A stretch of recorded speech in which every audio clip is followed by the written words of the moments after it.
Sunshine News Blast. Alas 7:09 na sa buntag mga partners sa uban pa mabalita sa atong National News. LTO nagpa-alerto sa kulurom nga sakyanan karong Holy Week og summer. Kanang uban pa mabalita mo balik ang Sunshine News Blast suman lamang nining pipila ka pahinomdom. Sumasambulat sa buong Pilipinas. Sunshine News Blast. Kamo nagpaminaw sa DYAR 765 SMNI Radio Cebu. Kapartner mo sa balita o serbisyo. May nararamdaman ka na ba sa katawan mo? Taon ng maling pagkain, bisyo, abuso sa katawan. Ito ang kailangan mo.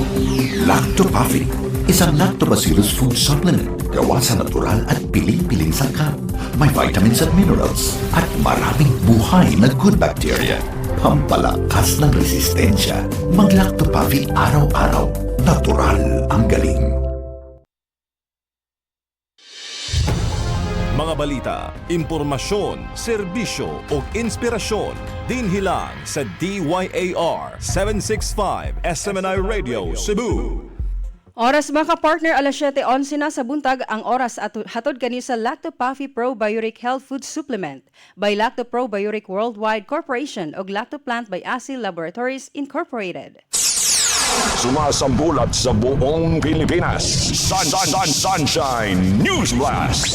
News Blast Pilipinas.